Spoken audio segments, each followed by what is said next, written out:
secara online banyak lah, di YouTube banyak, di Facebook, Instagram banyak, mau itu Bitcoin ataupun saham ataupun apa banyak itu. Siapa yang pernah ikut langsung? Apakah mereka menjamin orang yang ikut ini keluar langsung jadi kaya? Tidak. Terus siapa yang bisa membuat dia jadi kaya? Kalau dia mempraktekkan apa yang disemangati oleh orang tadi. Jadi orang membuat seminar motivasi tentang ingin cepat kaya bukan dengan cara memberikan uang,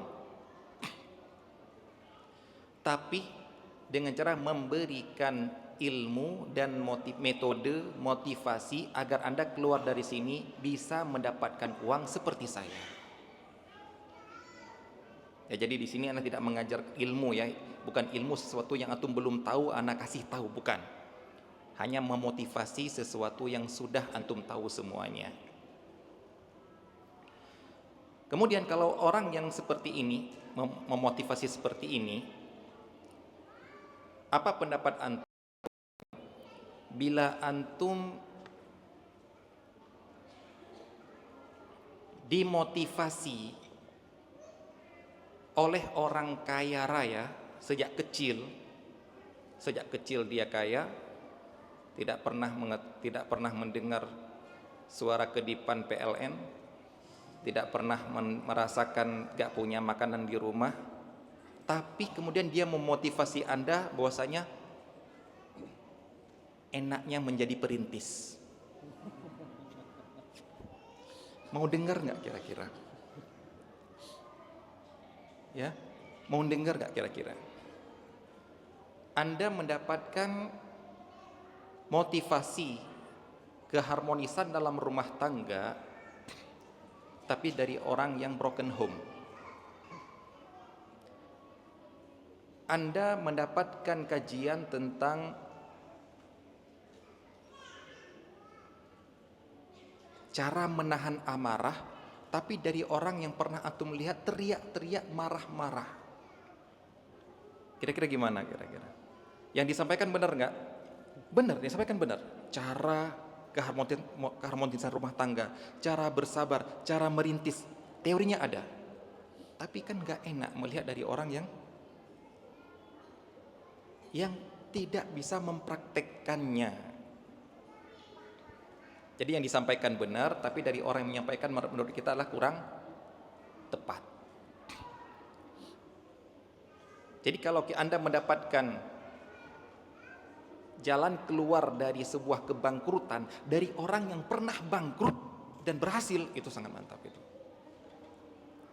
Itulah yang dinamakan dengan benar-benar dapat dari motivator. Walaupun kita tidak mengingkari ya, ada yang orang yang mau menasehati walaupun dia belum bisa mempraktekkan, boleh, kita boleh saja menasihati agar bersabar, tapi orangnya nggak sabar, menasihati agar dia lemah lembut padahal orangnya kasar, boleh saja, nggak masalah itu. Tapi kita lebih cenderung dengan orang yang pernah mempraktekkannya.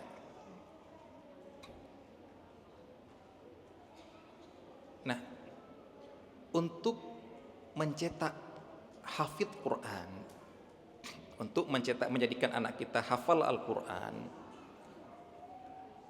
sudah banyak contohnya.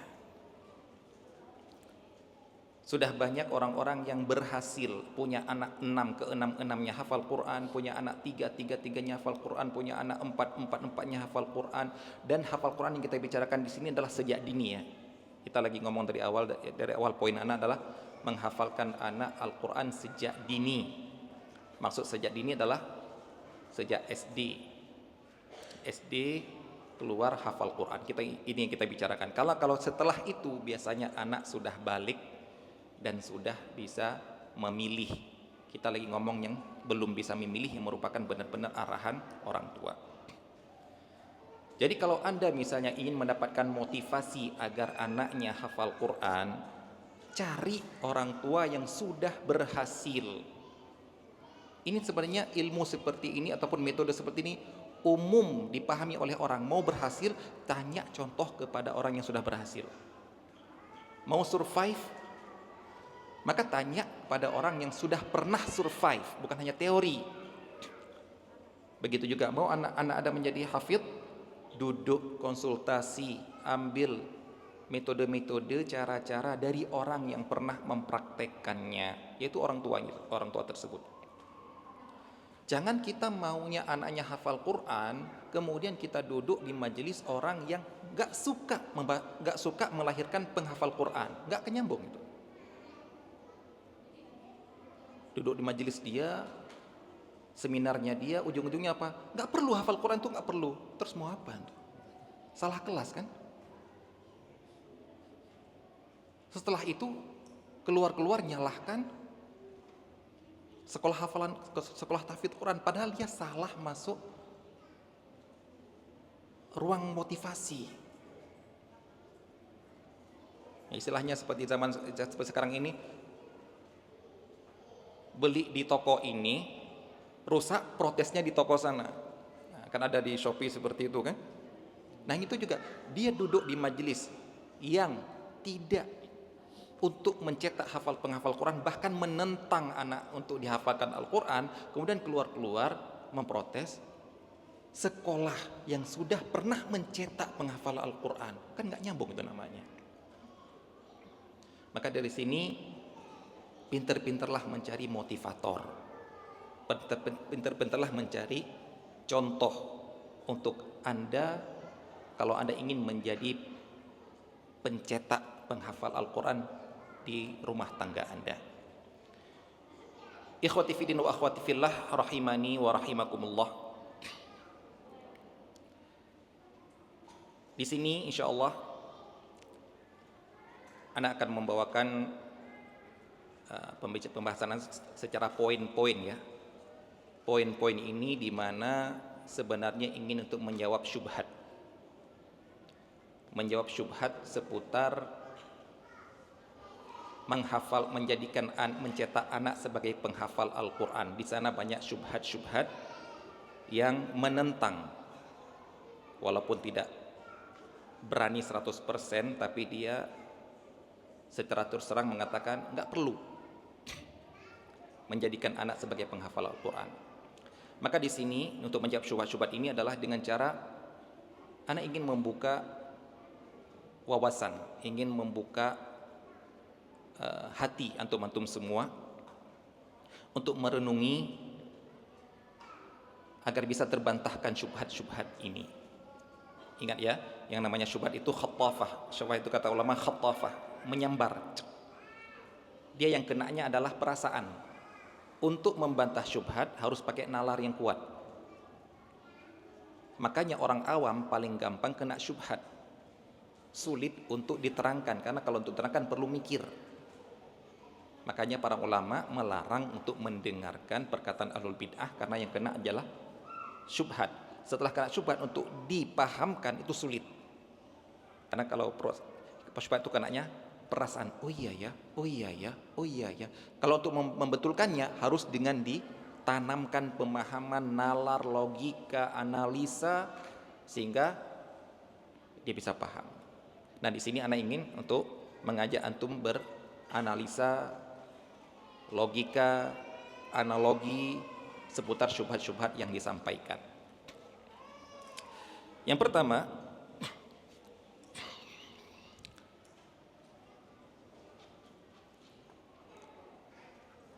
ada orang ataupun kita sendiri atau kebanyakan orang yang buta huruf. Seorang tua, orang udah tua yang tidak bisa baca tulis, kemudian ingin anaknya bisa baca tulis. Maka orang akan mengatakan apa? Akan dipuji ke orang ini? Akan dipuji. Oh, orang ini paham masa depan. Dia ingin menjadikan anaknya lebih baik dari dirinya. Ya kan? Ada orang tua yang gagal jadi dokter. Terus dia bercita-cita anaknya untuk bisa menjadi dokter. Kira-kira orang mencela dia enggak? Tidak, pasti akan mengatakan, wah hebat, Dia bisa memperbaiki kesalahan dia yang dahulu. Dia ingin anaknya bisa menjadi dokter, menjadi lebih baik daripada dirinya. Dia tidak bisa sampai doktor. Dia cuma bisa S1, S2 nggak berhasil, doktor nggak berhasil. Kemudian dia ingin mempersiapkan anaknya biar untuk bisa sampai jenjang doktor. Apa kira-kira perkataan orang? Wah, orang ini bagus. Ingin menjadi anaknya lebih baik daripada dirinya. Tapi ketika ada orang tua yang sadar dirinya saya nggak hafal Al-Quran, kemudian ketika dia bercita-cita anak saya harus hafal Al-Quran, ada sindiran dari luar sana yang mengatakan orang tua egois. Giliran menginginkan anaknya lebih baik daripada dirinya dalam hal duniawi, semuanya jempol. Masya Allah bagus, orang tua yang bertanggung jawab, orang tua yang sadar diri, orang tua sadar pendidikan, orang tua yang sadar masa depan, orang tua. Tapi begitu ada anaknya ingin hafal Quran yang dia tidak hafal Quran, egois. Ini orang tua egois. Dia aja nggak hafal Quran, dia aja nggak sanggup hafal Quran, anaknya disuruh hafal Quran, egois orang tua seperti ini. Na'udzubillah min dzalik. Ada yang seperti itu, bahkan jadi motivator. Nggak tahu antum hadir atau tidak, wallahu a'lam. Dan antum menerimanya kan? Oh iya ya, egois ya, orang tuanya nggak mampu, masa anaknya disuruh mampu. Lah dokter orang tuanya nggak mampu, matematik orang tuanya nggak mampu, fisika, kimia orang tuanya nggak mampu, anaknya disuruh menjadi mampu, kok anda bilang tidak egois? Kenapa yang anda salahkan sekarang Al-Qur'annya? Baik. Jadi mereka sebenarnya ingin mencari kambing hitam untuk sesuatu yang sebenarnya itu sangat afdol, tapi agar ingin orang tidak melakukannya, cari kambing hitam dengan cara apa? Yang pertama ini egois, dengan memberikan nama egois. Yang kedua,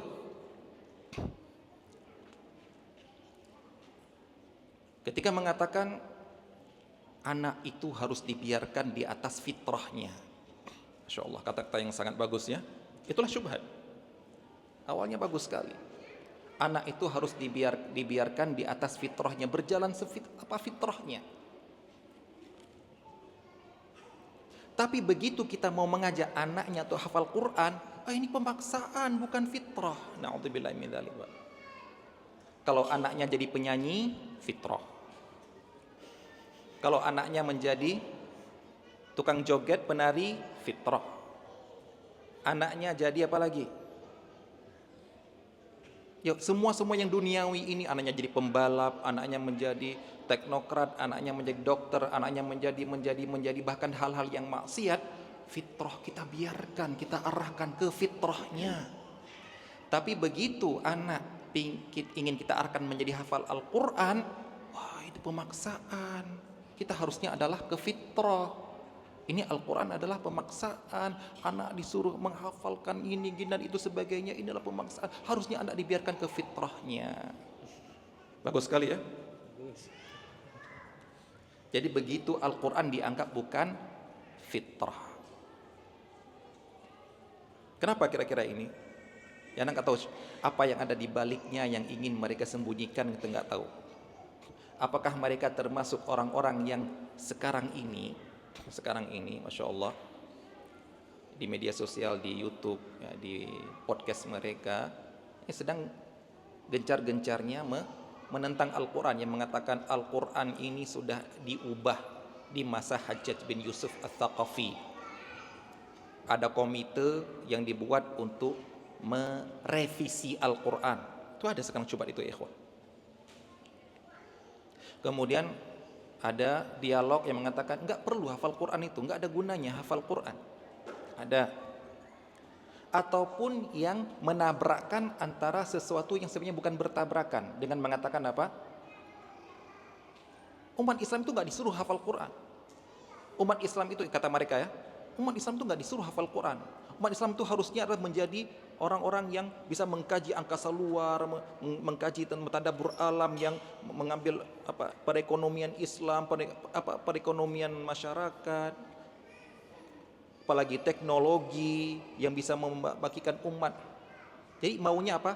Bukan hafal Al-Quran, tapi menjadi teknokrat, menjadi ahli AI, menjadi ahli teknologi informasi, ahli listrik, ahli ini, ahli itu, dan sebagainya. Dan ambil kata-kata saya, ikhwah sekalian, ambil kata-kata saya, sebenarnya orang yang seperti ini hukum, suatu hukum yang sudah berlaku insyaallah ya. Orang yang seperti ini insyaallah dia nggak hafal Quran dan dia juga bukan seorang teknokrat. Dia nggak hafal Al-Quran dan dia juga bukan orang yang bisa membangkitkan ekonomi Indonesia. Bisanya apa dia? Cuma ngomong tok, menyalahkan. Itu salah umat Islam, cuma sibuk-sibuk hafal Quran tapi tidak bisa menjadi seorang ahli teknologi, ahli ini, ahli nuklir, ahli listrik, ahli minyak, ahli ini, ahli itu. Tanya, kamu hafal Quran enggak? Enggak. Ahli itu juga enggak? Juga bukan. Jadi dia sebenarnya sedang apa? Nyari kambing hitam. Siapakah yang kita salahkan ini? Umat Islam tidak maju ini, yang kita salahkanlah penghafal Al-Quran. Itu yang sedang diinginkan oleh mereka. Padahal dia hafal Al-Quran enggak, teknokrat juga enggak. Kenapa? Insya Allah yang menghafal Quran tidak akan menyalahkan mereka. Mereka yang sudah berilmu itu tidak akan menyalahkan hafal Al-Quran. Yang menyalahkan siapa? Orang-orang yang tidak bisa apa-apa yang seperti ini. Itu nyata ya, ikhwah sekalian. Nyata sekali. Padahal ini bukan sesuatu yang bertabrakan. Hafal Al-Quran dengan menjadi teknokrat itu bukan jadi hafal Quran. Bukan sesuatu yang perlu ditabrakkan. Ini bisa berjalan dengan selaras. Inilah beberapa fenomena ya ikhwah sekalian. Nanti akan ada Anda sebutkan salah satunya lagi yang sekarang sedang gencar disebarkan untuk, ya bisa kita katakan, untuk membenci halaqah tahfidz, untuk tidak mengarahkan anak menjadi penghafal Al-Quran dengan metode-metode syubhat-syubhat mereka yang tadi. Nah, ikhwah sekalian,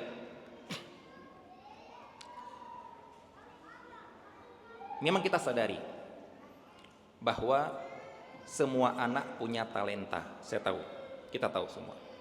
Semua anak punya keahlian sendiri-sendiri. Tahu kita semua. Makanya siapa yang pernah mendengar ungkapan yang katanya ungkapan Einstein katanya, Allah alam benar atau tidak,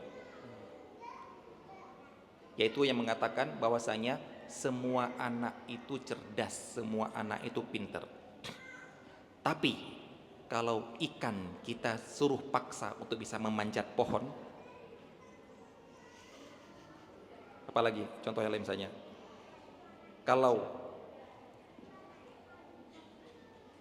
yang hewan yang ikan hidup di air, kita suruh manjat pohon, nggak akan bisa kan? Kalau monyet kita suruh untuk terbang, nggak akan bisa kan? Kalau apalagi kucing kita suruh untuk menyelam lama seperti ikan, nggak akan bisa kan? Nah, maksud mereka adalah jangan memaksa anak untuk menjadi sesuatu yang bukan talentanya.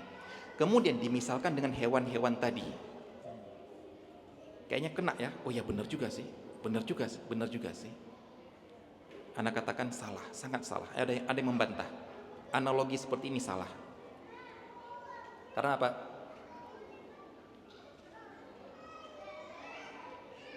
Karena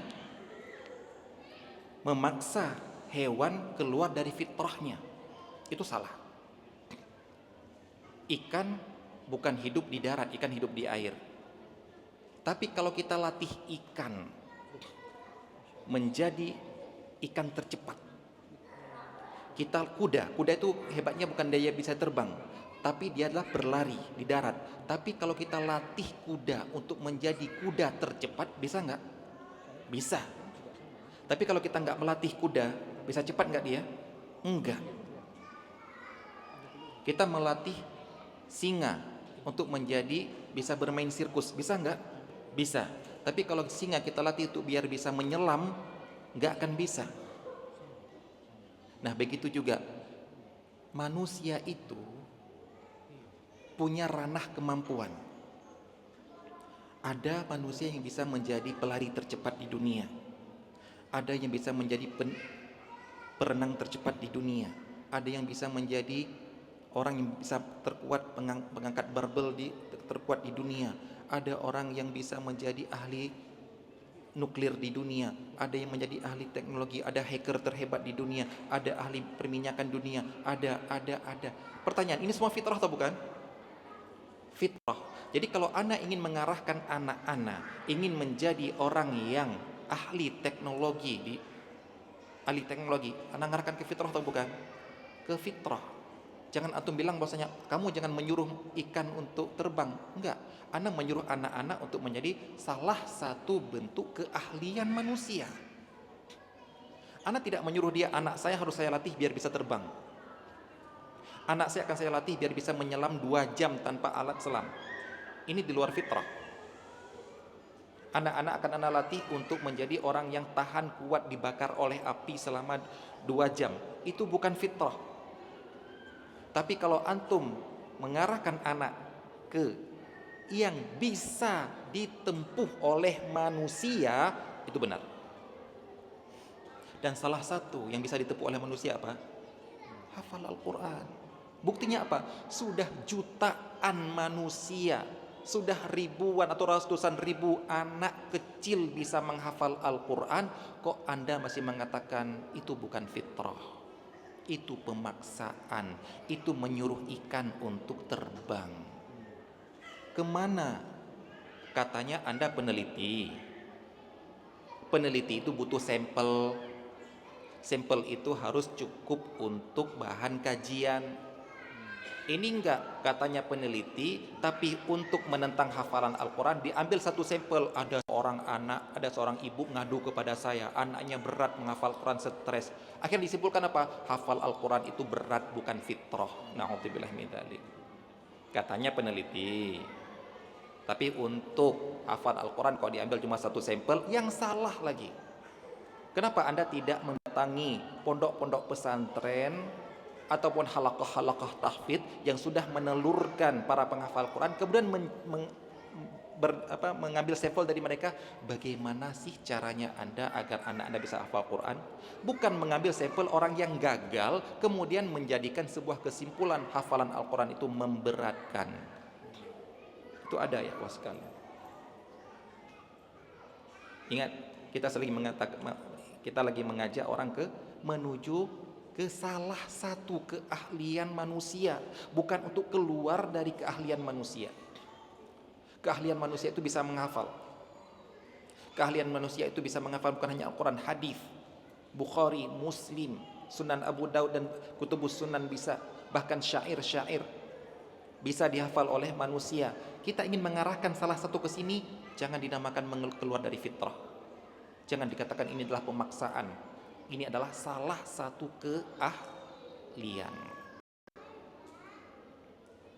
Dan untuk hal yang seperti ini, peran orang tua dan peran guru sangat penting. Apa contohnya? Mungkin antum tahu semuanya. Salah seorang profesor yang berhasil mendidik anak-anak Papua.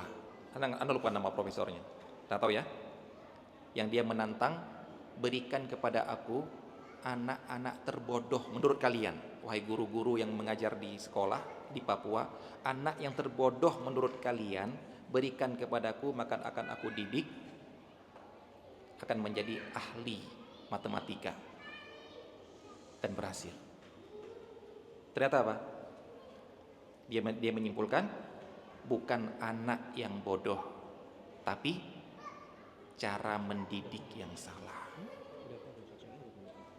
Mereka punya kemampuan, mereka punya kecerdasan, tapi gara-gara dididik di tempat itu oleh pendidik yang salah, maka cuma sebatas ini saja, gak bisa mencapai batas maksimal. Begitu dididik oleh dia, mereka menjadi ahli matematika dan mendapatkan kejuaraan di dunia. Siapa nama profesor itu? Untuk mencari, insya Allah ada. Pernah tahu ya? Pernah tahu. Ini menunjukkan bahwasanya Dia bukan sedang melatih monyet untuk tenggelam, untuk penyelam. Dia bukan sedang melatih ikan untuk naik pohon, bukan. Dia sedang melatih orang ke salah satu keahlian manusia.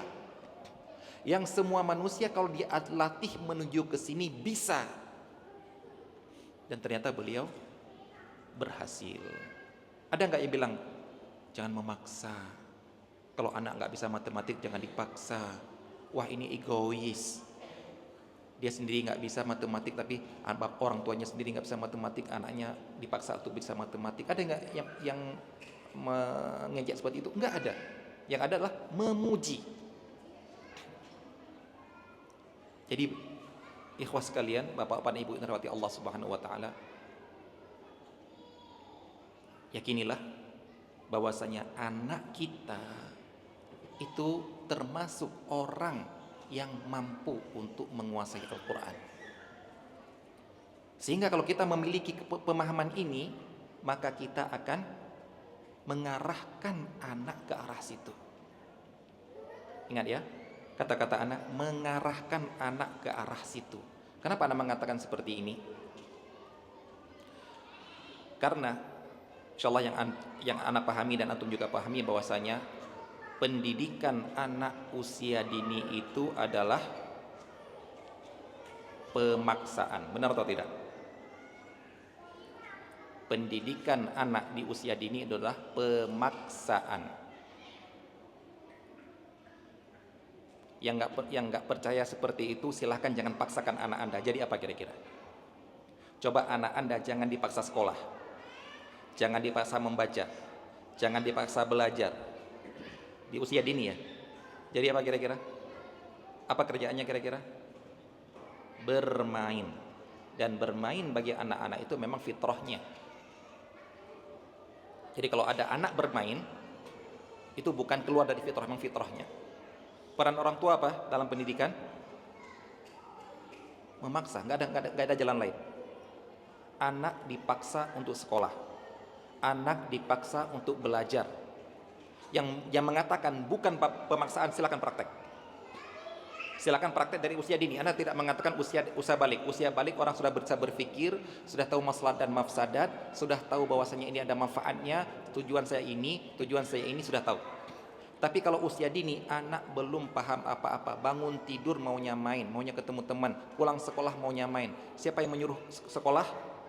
Orang tuanya. Siapa yang suruh belajar? Orang tuanya. Siapa yang suruh untuk baca calistung? Orang tuanya. Kalau tidak dipaksa kira-kira jadi apa? Silakan, kita tahu semua insyaallah. Jadi kita ini Pak bisa jadi seperti ini, bisa membaca sejak SD karena paksaan orang tua kita untuk sekolah, padahal kita nggak suka sekolah. Buktinya apa? Hari libur paling kita sukai kan? Guru rapat paling suka kan? Guru rapat paling suka kita kan? Itu fitrah kita itu. Jadi pendidikan kita sebenarnya adalah pendidikan paksaan sejak kecil.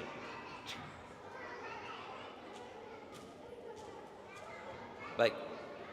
Di antara buktinya lagi adalah paksaan. Tolong ibu-ibu, anaknya dikondisikan. Di antara bukti paksaan lagi adalah yang semua sekolah mempraktekkan. Mau tidak mau, syarat masuk SD harus bisa membaca. Ada enggak? SD sekarang kan yang masuk SD harus bisa membaca. Yang tidak bisa membaca tidak akan diterima SD. Itu sebenarnya melanggar peraturan. Undang-undang kita mengatakan TK belum boleh, tidak boleh dipaksakan untuk bisa membaca. Tidak boleh diajarin baca, tulis, berhitung secara intensif. Harus secara apa? Secara bermain-main. Yang berarti kalau dia sebenarnya SD belum bisa membaca, boleh-boleh saja. Masuk SD tidak boleh dites baca tulis. Berarti apa? Seperti zaman kita dulu. Ayo yang tahun 80-an. Anak sekolah tahun 86 masih diajarin ini di SD, dan ternyata undang-undang itu sampai sekarang masih berlaku. Tapi ternyata SD itu sekarang tidak mau menerima anak yang tidak mau tidak bisa membaca. Berarti ada pemaksaan nggak? Ada. Dipaksa anak TK harus bisa membaca dan menulis. Ada yang protes nggak? Motivator manapun nggak akan protes seperti ini, Pak. Jadi sebenarnya pemaksaan itu ada. Cuma masalahnya dipaksa pakai apa? Pakai ditempeleng, dicambuk, dihukum fisik, dihukum push up. Ini yang kita bicarakan. Kalau cuma sekedar mengarahkan, dipaksa harus sekolah, harus belajar, harus duduk 2 jam untuk menyelesaikan ini, harus itu tidak ada yang membantah itu sebenarnya. Jadi ingat, kita sebenarnya semuanya adalah hasil dari paksaan orang tua kita, dan berterima kasihlah kepada orang tua kita yang telah memaksa kita. Nah sekarang yang ingin kita praktekkan sekarang adalah marilah kita memaksa anak kita ke salah satu fitrahnya, yaitu apa? Al-Quran. Saya ingin mengarahkan anak saya sebelum selesai SD harus bisa hafal Al-Quran 30 juz. Wah berat Pak. Contoh saya sudah banyak ribuan orang, ratusan ribu orang sudah berhasil. Masa anak saya tidak bisa? Yang seperti ini kan, kata-kata seperti ini kalau kita praktek di kedokteran kan orang semuanya mengatakan, oh bagus, banyak orang jadi dokter, masa anak saya nggak bisa? Banyak orang menjadi insinyur, masa anak saya nggak bisa? Masa banyak orang pinter teknologi informasi, anak saya nggak bisa? Itu semuanya dianggap Masya Allah bagus sekali kan?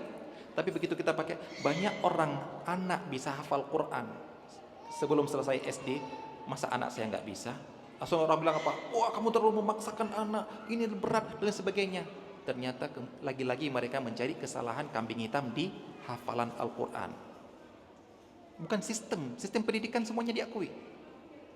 Ada orang yang sudah berhasil, kita ingin menjadi berhasil seperti ini, diakui.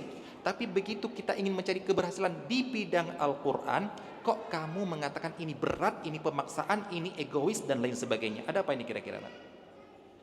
Karena yakin, ini otaknya dia, fitrahnya dia sudah terimbas dengan orang-orang orientalis yang menginginkan nggak ada generasi hafal Quran lagi. Mungkin mereka memulai dari generasi sekarang gara-gara melihat seperti kata Ustaz Syafiq tadi. Anda juga mengikuti kajian Ustaz Syafiq tadi lewat media sosial. Dari kata beliau, dari zaman dulu ya, zaman Ana juga, yang penting bisa baca Al-Quran, baca ya, kemudian bisa hafal Al-Fatihah, Qul Huwallahu ahad, Qul a'udzu birabbin nas, Qul a'udzu falaq, sudah cukup. Kemudian kalau bertanya sudah sampai mana, itu adalah pertanyaan sampai mana baca Al-Qur'annya. Tapi alhamdulillah sekarang berubah menjadi orang yang tanya hafalan. Anak-anak pernah bermain di Playzone di Roxy. Anak lihat dari luar, dia bermain dengan satu orang anak yang sebaya dengan dia. Lagi bermain. Dia sudah punya teman ya. Kemudian sudah keluar, anak tanya, siapa tadi temannya itu? Oh tadi adik nanya, kenalan namanya, disebutkan namanya. Kemudian dia, anak-anak punya standar bertanya ternyata. Kamu sudah sampai juz berapa?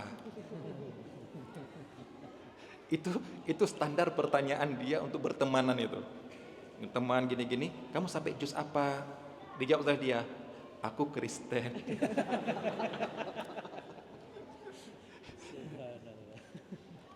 Ini fenomena yang sangat kita senangi ini. Ya, kata Ustaz Syafiq tadi, gara-gara apa?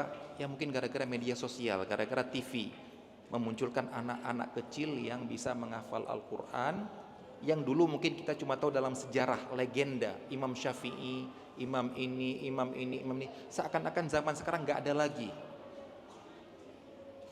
Ternyata ada kan? Akhirnya menjadi kebanggaan. Naik. Sehingga ada sekolah-sekolah yang menerima beasiswa untuk hafid, masuk tanpa tes untuk hafid. Ada sekolah-sekolah itu naik kan, karena ngetren. Nah, ana yakin ada usaha suatu menurunkan kembali lewat motivasi, lewat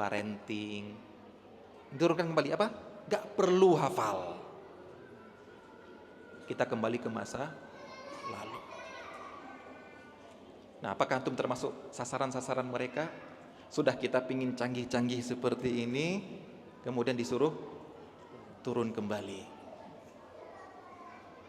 Ya. Nah, anak ingin bertanya sama antum semua. Anak-anak zaman sekarang dengan anak-anak zaman dulu, cerdas mana?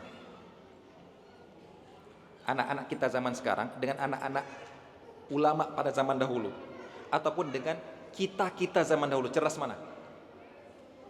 Cerdas mana? Gak ada bisa jawab ya. Berarti antum gak pernah melihat fenomena ya. Gak pernah melihat fenomena ya. Punya berjalan apa adanya gitu aja ya. Baik. Ada tanya sama antum yang sudah punya anak, pernah lihat PR anak SD nggak? Ayo, yang punya anak yang SD, pernah lihat PR matematik anak SD nggak? Pernah lihat PR IPA anak SD nggak? Anak waktu lihat ini pelajaran SMP anak dulu, ya nggak? Iya. Berarti sebenarnya anggapan orang sekarang, anak sekarang lebih cerdas. Kenapa? Karena dikasih pelajaran jatah SMP kita zaman dahulu. Ya kak? Ya yang sudah punya anak merasa ini pelajaran SMP anak dulu ini. Akhirnya apa? Biarin anak-anak bisa atau tidak terserah. Anak benar. Ibunya yang uminya yang harus ranking 1, anak enggak. Biarin aja. Kenapa? Itu sebenarnya pelajaran SMP itu. Dipaksa anak harus bisa. Udahlah, anak hafal Quran aja lah. Anak enggak peduli. Energi ini, energi itu, cara pengkalian ini itu.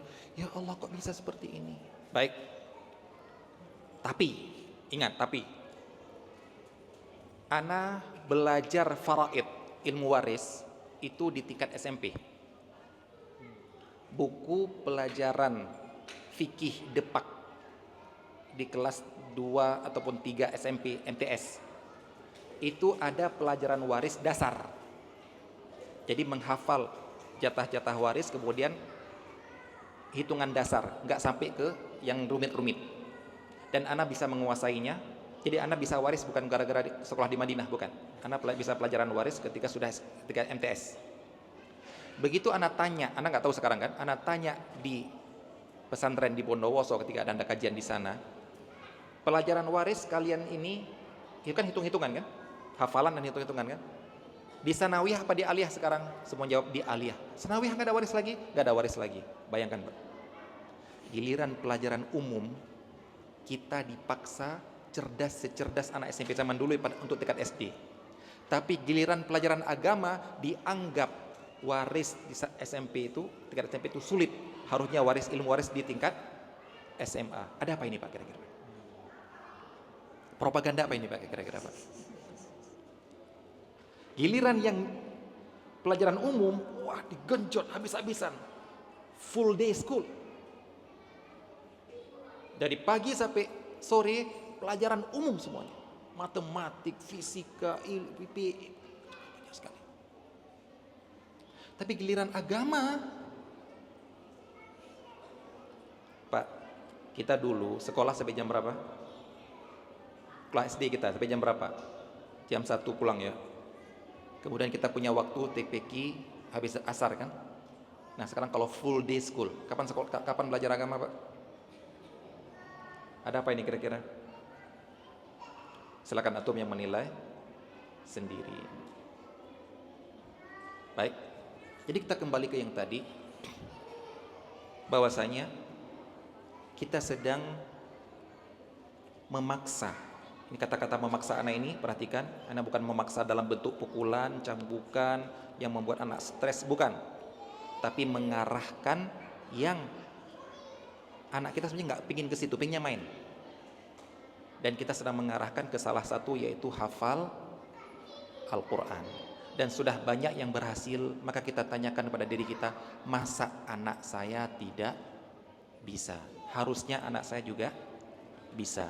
Dan pernah coba atau tidak? Nah terkadang yang Anda pernah mendapatkan fenomena ya, seorang orang tua anaknya masih kecil, masih umur 2 tahun ataupun 1 tahun, lupa anak bilang, Mbak ini diarahkan hafal Quran nanti ya. Ya tapi jangan memberatkan lah. Ingat, begitu anak bilang hafal Quran Mbak, langsung dibilang yang dimuncul apa? Ya tapi jangan dipaksakan, yang memberatkan jangan. Yang terbayarkan adalah berat paksa.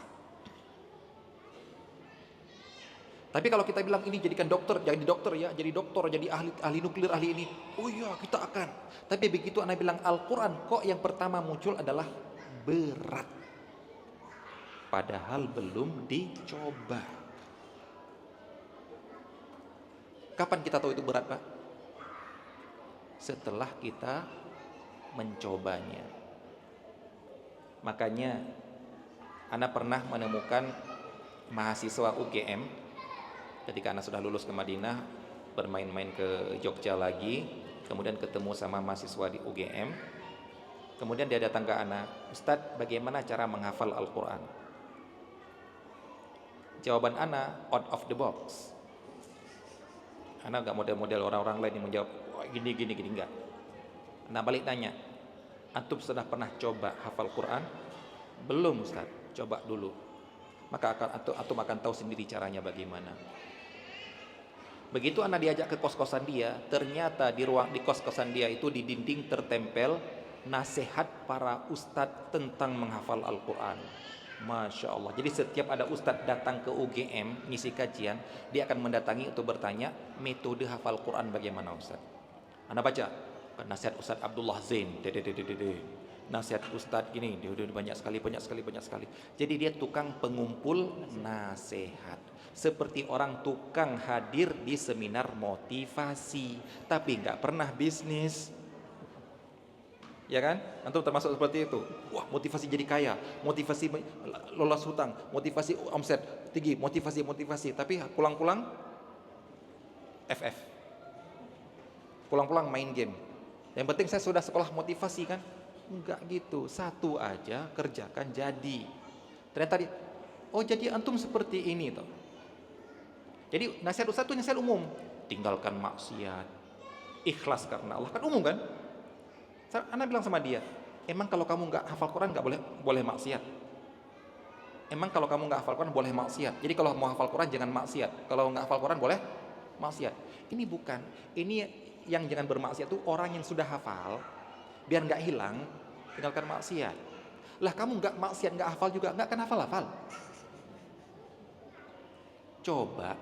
Maksudnya apa? Akan ketemu nanti apa? Oh saya mampunya satu hari 2 ayat, jangan lebih. Itu namanya memforsir, memaksakan dirimu sendiri. Kalau saya mampunya 1 halaman, lanjutkan.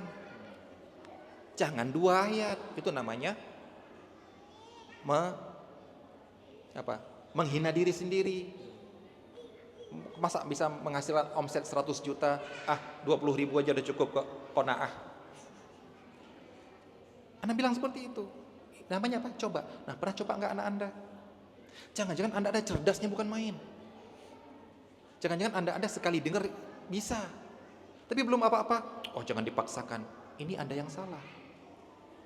Coba dulu. Nah, coba dengar ini, Nak. Pernah coba nggak anak Anda metodenya mendengar atau melihat audiovisual atau dia membaca? Ada orang baca sulit, dia maunya talqin. Kalau talqin cepat sekali. Ada orang yang talqin kurang, harus dia baca sendiri. Ada. Pernah coba nggak? Kok belum coba dan sudah bilang berat, sudah bilang pemaksaan. Kenapa? Ada apa? Kok Anda sebenci itu Al-Quran? Kok Anda sebenci itu kalau hafalan Al-Quran? Mengajak orang nggak penting untuk menghafal Al-Quran, kok bisa? Berarti sebenarnya Anda tidak punya cita-cita ke arah situ. Jadi di sini yang kita harapkan adalah munculkan dulu cita-cita ke arah itu. Baik. Kemudian yang berikutnya,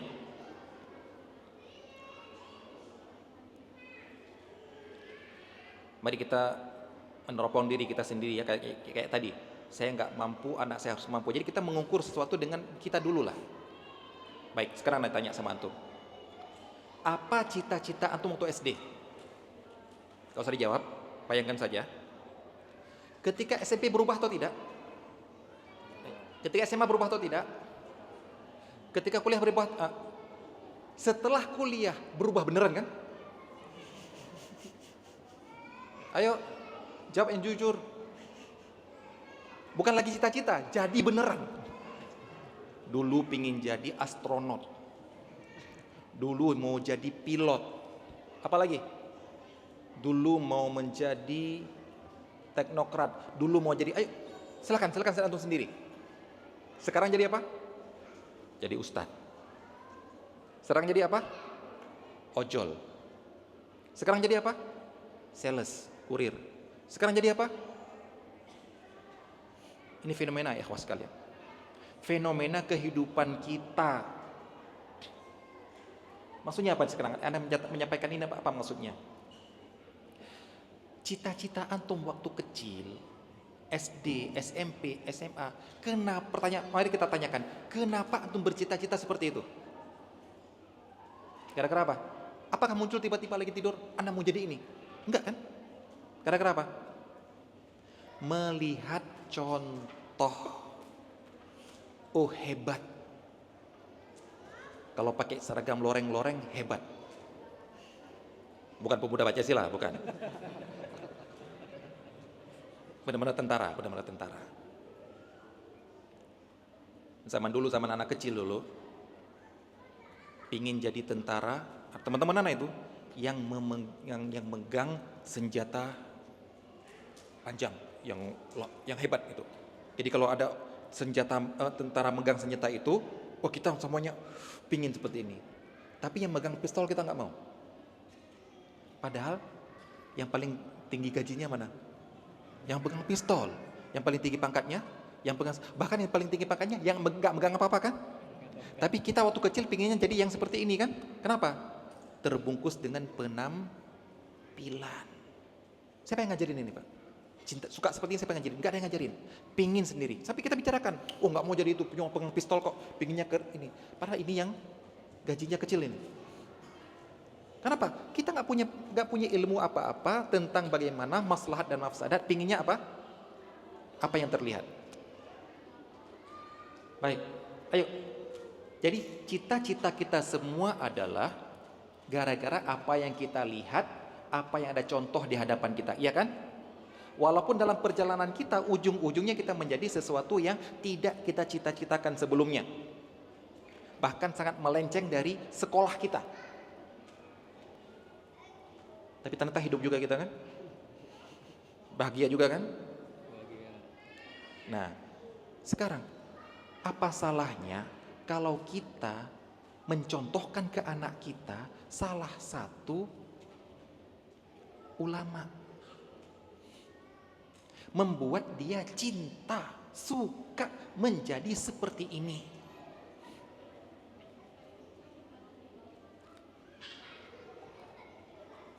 Ada seorang anak TK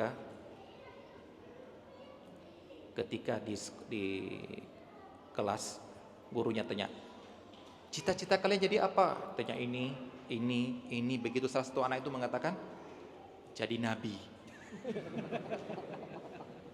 Kaget gurunya. Kenapa jadi nabi? Karena saya dengar cerita dari Umi, nabi itu hebat. Jadi dia mendapat cerita bahwasanya nabi itu begini hebat, mukjizat punya itu. Dalam bayangan dia, kalau gitu saya ingin menjadi nabi. Adik anak itu. Adik kandung anak itu. Bayangan kan? Yang nggak akan kufur kan, masih kecil kan, paham itu ya. Nah, jadi cita-cita itu apa yang kita lihat.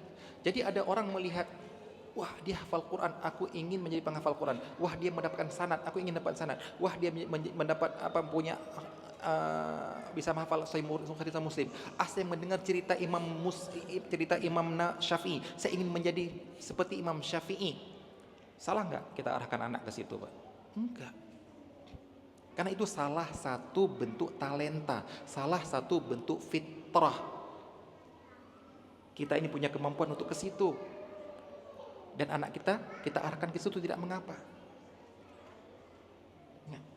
Sekarang orang menganggap yang kita nggak suka adalah ketika menganggap untuk Al-Quran kok berat, untuk agama kok pemaksaan. Ini yang jadi masalah. Baik, ini tentang cita-cita anak kita juga bisa salah satu cita-cita itulah dari hasil melihat hebatnya seseorang. Bahkan ada seorang anak bilang, aku ingin seperti paman. Kenapa? Melihat pamannya ustadz. Aku ingin seperti paman. Dan benar-benar dia, orang tuanya menyetujui mengarahkan pendidikannya ke arah pesantren untuk biar bisa sekolah ke luar negeri, ke sekolah agama. Kenapa? Dari awal dia memang ingin jadi seperti pamanku. Gara-gara apa? Melihat pamannya ngisi kajian, baca Al-Quran, baca hadis, bisa menjawab fikih dan lain sebagainya. Dia bangga untuk jadi seperti ini. Dan alhamdulillah orang tuanya mendukungnya. Baik. Jadi kalau ada kita arahkan anak kita ke salah satu yang bagian Al-Quran, salah satu kemampuan manusia, cita-cita manusia, yaitu menjadi penghafal Quran, itu bukan pemaksaan. Karena itu salah satu talenta, salah satu fitrah, salah satu kemampuan manusia. Baik. Yang berikutnya tentang cinta.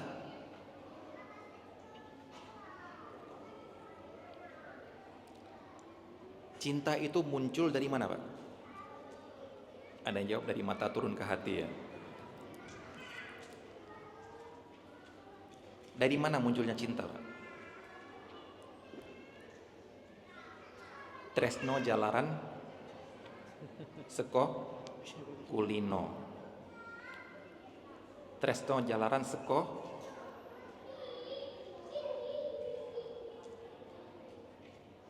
ada lagi yang lain. Bukan cuma kulino, karena bukan gara-gara sering, bukan. Kulino tuh sering ya? Sering, akhirnya jatuh cinta gara-gara sering. Tresno jalaran seko lione ora ono, Pak. Ada enggak? Ada. Kenapa kamu cinta sama dia? Ya enggak ada yang lain.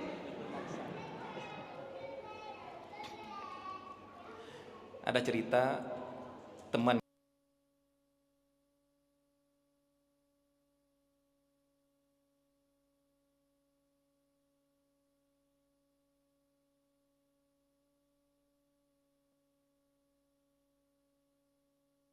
namanya laki-laki kalau jatuh cinta kan cerita satu RW kan, kasih tahu cacing saya suka sama ini, mau saya nikahi belum boleh sama orang tua, kemudian dia memuji-muji, wah ini kasih saya ini cantik sekali gitu, ditunjukkan sama teman kita orang Indonesia, ini loh fotonya, orang Indonesia tuh cantik dari mana gitu katanya, karena Afrika. Ya sudah, Tresno jalaran ya punya sendiri mereka di sana. Baik, jadi dari mana datang cinta, Pak, kira-kira, Pak? Maksud Ana, bisakah cinta itu dipaksa? Ayo, Pak. Bisakah cinta itu muncul dari hasil paksaan?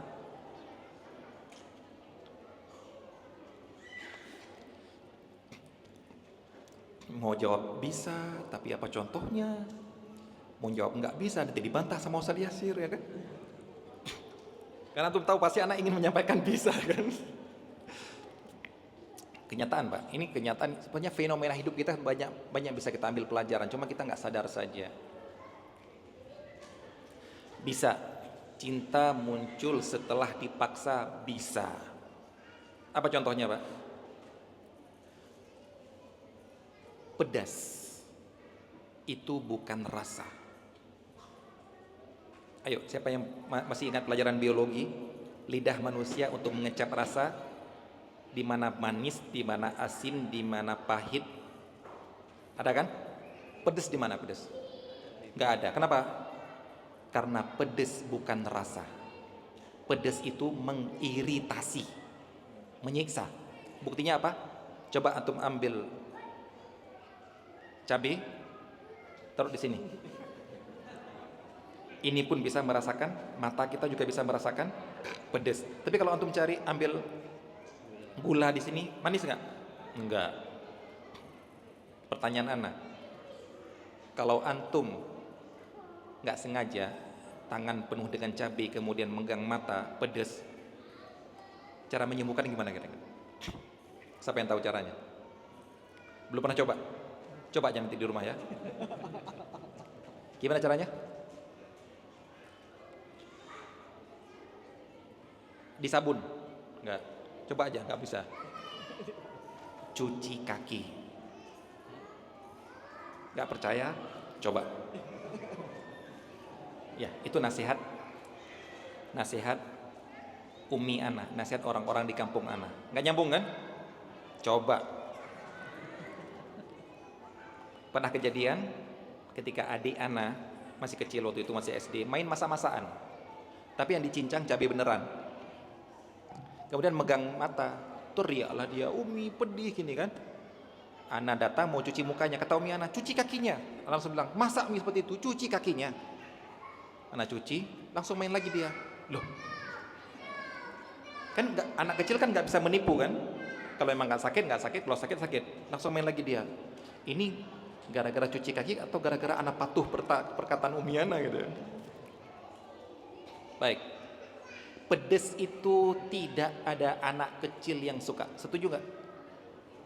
Semua anak kecil tidak suka pedes. Semua anak kecil suka manis. Setuju? Setuju. Tapi kenapa antum sekarang jadi suka pedes? Yuk tanyakan. Kenapa dari kecil antum gak suka musuh ada pedes langsung teriak-teriak marah sama ibunya, tapi begitu kelas 6 SD penggemar pedes. Kalau nggak ada pedes belum makan. Itu orang Indonesia. Ketika teman-teman makan bareng-bareng di kamar di Madinah, datang temannya orang luar negeri, orang mana lupa ana, melihat mereka sangat menikmati, dia diajak pingin makan, makanlah sambal. Kalian membunuh aku. Apa ini? Ini cabai. Kenapa kalian makan ini? Ada vitaminnya? Ada gizinya? Enggak, kata teman-teman. Enak katanya. Enak apanya? Dia kira mereka makan itu, mau makan itu gara-gara gizi, vitamin ataupun apa yang tidak ada di makanan lain, tapi katanya enak. Jadi musuh. Itu fitrah kan? Fitrah enggak? Manusia, anak kecil suka benci pedas, fitrah enggak? Kok bisa fitrah antum diselewengkan menjadi pecinta pedas? Gara-gara apa? Pembiasaan dengan cara pemaksaan. Ibunya nggak masak kecuali itu, ya kan? Dan anda santai saja kan? Anda tidak memarahi orang tua anda yang telah mengubah fitrah anda kan? Berarti cinta itu bisa dipaksa dulu, maksudnya adalah dipaksa nanti muncul cinta. Kita nggak lagi ngomong tentang hubungan suami istri ya, itu juga ada di masa-masa lalu, dipaksa sama orang tuanya malah tumbuh rasa cinta, dipaksa sama kakaknya malah muncul cinta, nggak kenal sama orangnya, nggak pernah nador, nggak pernah kenalan, tapi bisa tumbuh cinta. Itu ada di dalam pernikahan pun itu ada. Bahkan di zaman Rasulullah SAW ada. Karena tidak mengatakan di zaman Rasulullah. Oh iya, di Rasulullah ada. Siapa? Istri Rasulullah yang Safiyah, Masya Allah, barakallahu fik. Bapaknya Safiyah terbunuh di perang apa? Bani Mustalik ataupun apa? Terbunuh di Khaybar atau apa? Khaybar ya. Dinikahi oleh Rasulullah. Langsung cinta? Enggak. Terus Rasulullah SAW berbaik dengan beliau sehingga muncul rasa cinta. Berarti dinikahi dengan terpaksa kan? Ada di zaman Rasulullah. Bahkan nanti Rasulullah SAW mengatakan di akhirat nanti akan ada orang masuk surga ditarik pakai rantai. Tahu? Rantai diginikan di leher sama di tangan, diajak masuk surga. Dan Rasulullah mengatakan sungguh sangat mengherankan orang seperti ini, masuk surga ditarik pakai rantai. Yang kita tahu kan masuk neraka pakai rantai. Siapa mereka ini? Para ulama menjelaskan mereka adalah orang yang daripada dibunuh setelah kalah perang, daripada tawanan perang, daripada dibunuh masuk Islam. Gara-gara takut dibunuh, masuk Islam. Tapi mereka masuk Islam tidak seperti orang munafik. Mereka makin mengenal, akhirnya muncul rasa cinta. Walaupun di awal terpaksa. Jadi cinta itu bisa dibentuk dengan cara dipaksa. Kalau Anda nggak setuju, terserah. Anda mau menyampaikan fenomena. Nah berarti bisa nggak anak kita dicetak, dibentuk untuk mencintai Al-Quran? Bisa. Bisa. Disinilah butuh peran orang tua, seperti tadi mencintai pedas, peran orang tua. Maka di sini juga dalam mencintai Al-Quran juga peran orang tua. Jadi di semuanya seperti Anda katakan, kita lagi ngomong dengan orang tua. Kemudian yang berhubungan dengan parenting juga, seperti Anda katakan tadi poin-poin. Menghafalkan anak Al-Quran itu bukan ilmu. Ambil kaidah ini. Menghafalkan anak Al-Quran itu bukan ilmu. Sehingga jangan sampai antum berpikiran, kalau saya nggak hafal Al-Quran berarti saya tidak bisa menghafalkan anak Al-Quran. Itu tidak benar. Buang pemikiran itu dari kepala Anda kalau ada. Anda tidak hafal Quran, gak mungkin anak bisa menghafalkan anak Al-Quran. Anak harus meletakkan anak Anda di tahfidz. Kemudian di tahfidz, gurunya hafal Quran tidak? Oh tidak ada. Oh berarti tahfidz ini tidak bisa mencetak penghafal Quran gara-gara gurunya gak ada yang hafal Quran, ataupun penghafal Qurannya cuma satu, yang lain gak hafal Quran. Ingat, hafal Al-Quran itu, menghafalkan Al-Quran itu bukan ilmu, tapi apa? Apa? Pelatihan.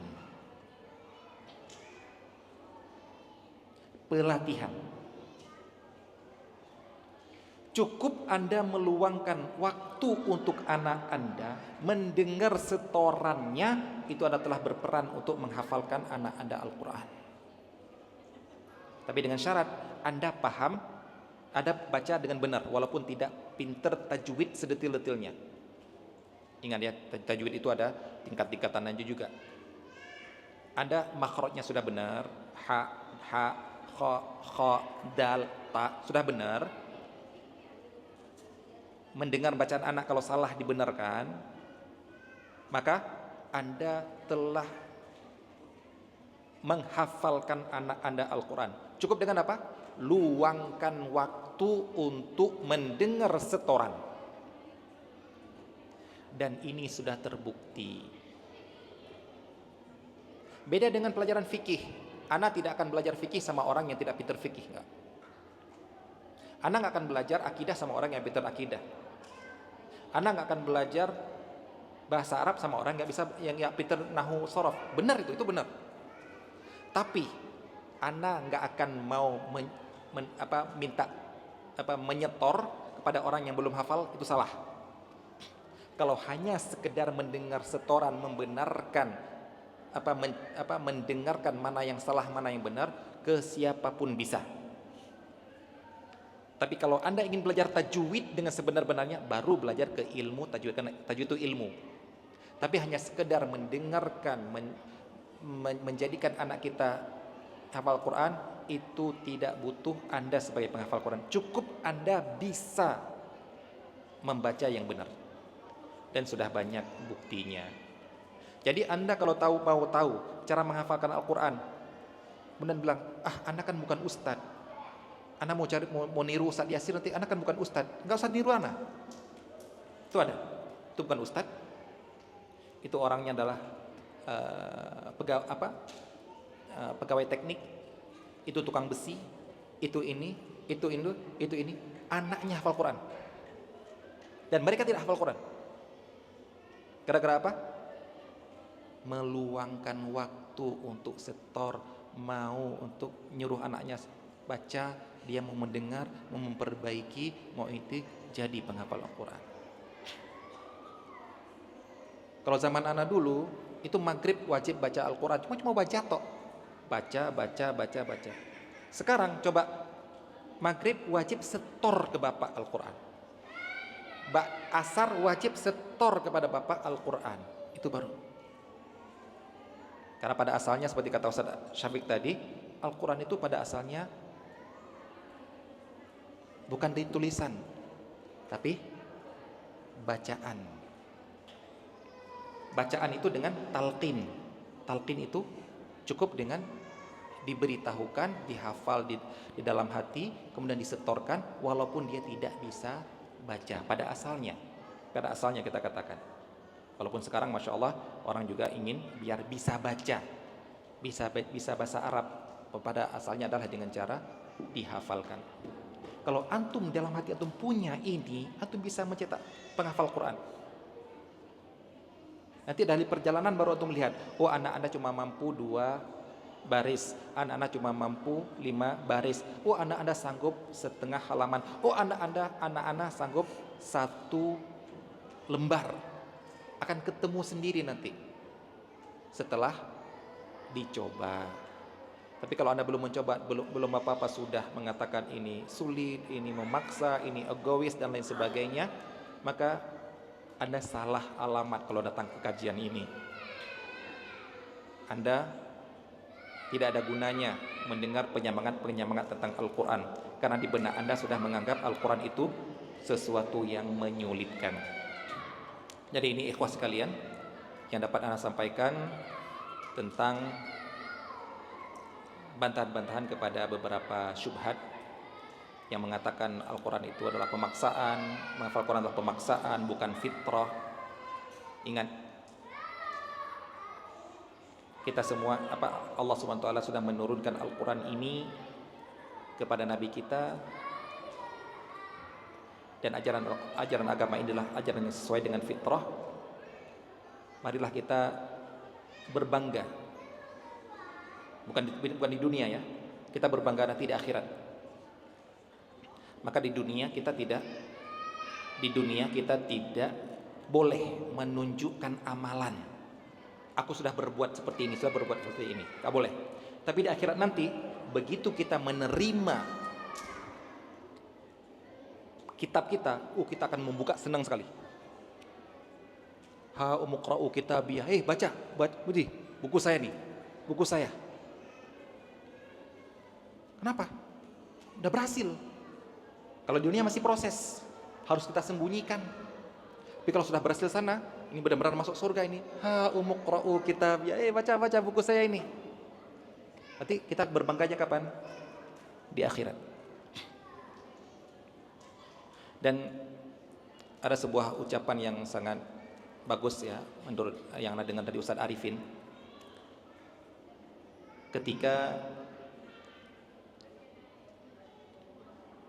kampus-kampus yang lain sibuk membahas tentang lulusan kami ataupun pendidikan di kami sudah bisa menyiapkan lulusan untuk menjadi apa. Jadi persiapan ilmu yang mereka ajarkan adalah untuk kerja. Orientasinya adalah kerja. Maka Ustaz Arifin waktu itu mengatakan kita harus membedakan bahwasanya yang sedang kita ajarkan adalah ilmu agama. Yang kita ajarkan adalah ilmu agama yang orientasi pertama adalah karakter. Kerja itu nanti.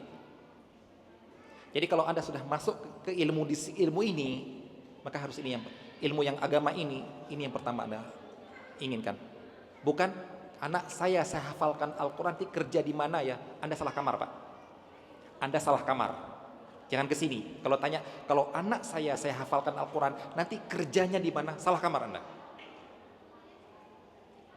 Tapi apa juga ini? Karakter, akhlak, ilmu agama, dasar ilmu agama. Ataupun Anda ingin mengatakan, saya ingin menjadikan anak saya salah satu penjaga Al-Quran. Seperti inna nahnu nazzalna dzikra wa inna lahu lahafidhun, yang sudah disampaikan oleh Ustaz Syafiq. Cara Allah menjaga Al-Quran ini ya bukan dengan siapa yang mengubah Al-Quran putus tangannya, siapa yang mengubah-ubah bacaan Al-Quran bisu orangnya. Bukan gitu cara Allah. Tapi dengan ada orang-orang yang menjaga Al-Quran di hatinya, walaupun diubah di mushafnya, mereka tidak akan berhasil. Karena para penghafal Quran sudah banyak yang bisa mengatakan ini salah. Nah, jadi ini. Jadi kalau dikatakan berarti Ustadz, anak saya masa harus menjadi ustadzah? Anak saya harus menjadi ustadz untuk hafal Quran. Siapa yang bilang? Siapa yang bilang bahwasanya hafal Quran itu untuk menjadi ustadz? Siapa yang bilang hafal Quran itu menjadi ustadzah? Tidak, ini ilmu dasar. Mari kita jadikan hafal Al-Quran itu adalah ukuran minimal. Mari. Seperti yang tadi Anda sampaikan ya, bahwa matematik SMP kita sekarang dijadikan ukuran minimal untuk SD. Sekarang mari kita jadikan, dulu di masa kita bisa baca alif ba itu, metode Baghdadiyah, a i u ba bi bu ta ti tu, anakum banakum tanakum.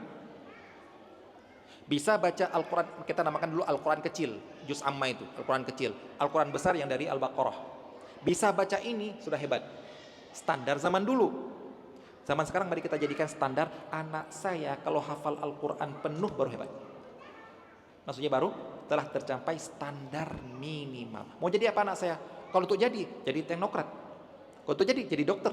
Jadi perawat. Jadi untuk jadi bidan. Jadi untuk jadi apa? Jadi itu. Yang penting Al-Quran sudah dimilikinya sejak kecil. Jadi tolong dihapuskan. Anak saya kan bukan untuk jadi ustadz, Ustaz. Anak saya bukan untuk jadi ustadzah. Jadi gak perlu saya hafalkan Al-Quran. Tolong diubah seperti ini.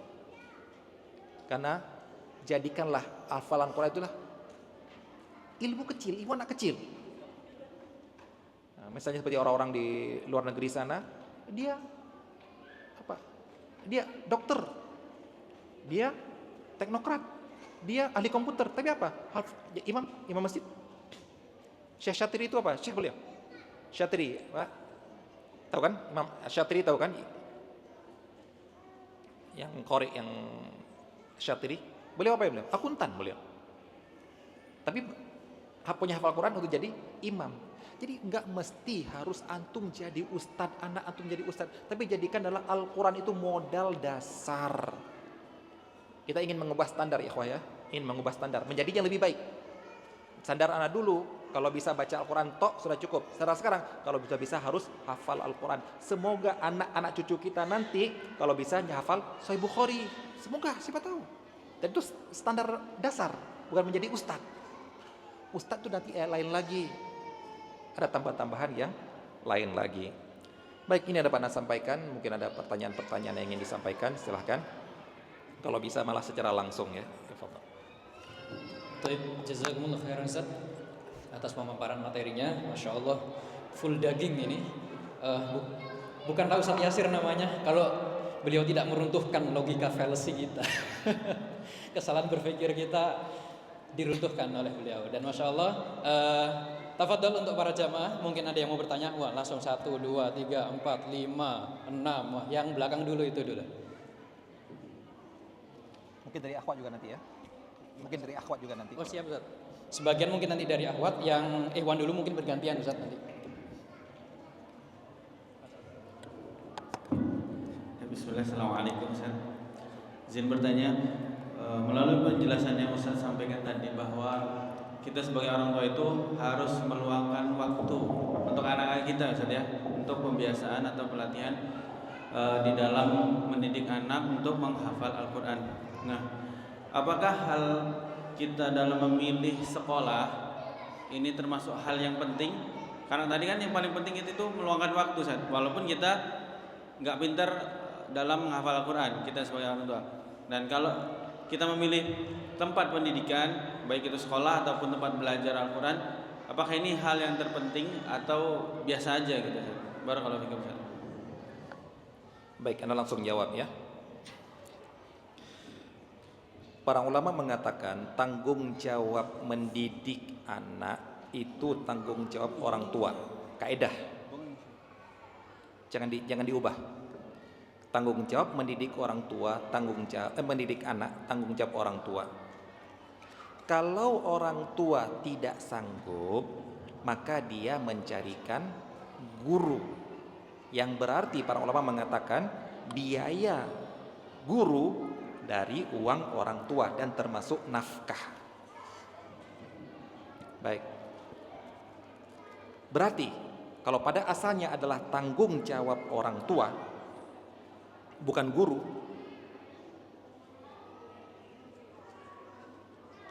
berarti kalau orang tua tidak mau mendidik, maka dia berdosa.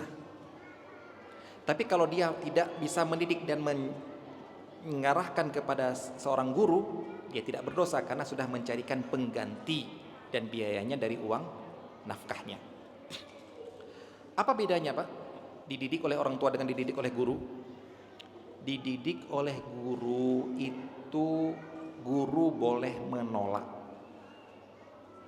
Pak, anak Bapak tidak sanggup kami didik, tolong kita mau kembalikan ke rumah. Boleh nggak, Pak? Boleh. Tapi orang tua, nak, Bapak nggak sanggup didik kamu lagi, pergi sana kamu. Boleh nggak? Haram. Karena dididik oleh orang tua itu fardhu ain. Baik. Nah, sekarang kalau seperti ini, apakah orang tua memilih itu, kalau itu tanya tentang sekolah tahfidz ya, langsung ke arah sekolah tahfidz. Apakah sangat berpengaruh? Sangat berpengaruh. Kenapa? Ada sekolah tahfidz yang targetnya 3 juz. Ya, makanya anak di kutab kita ini mau tidak mau anak arahkan target kutab kita adalah 30 juz. Walaupun tidak semua anak yang lulus bisa mencapai 30 juz. Kenapa? Coba bedakan. Coba bedakan dengan kedua ungkapan ini. Ungkapan yang pertama, target sekolah kita 3 juz. Kalau ada yang lebih daripada itu, alhamdulillah. Dengan ungkapan target sekolah kita 30 juz. Kalau ada yang tidak mencapai ini, tidak mengapa. Lebih enak mana? Lebih bagus mana kira-kira? Kalau ada sekolah target 3 juz, maka kalau ada anak yang sudah hafalan di rumahnya lebih daripada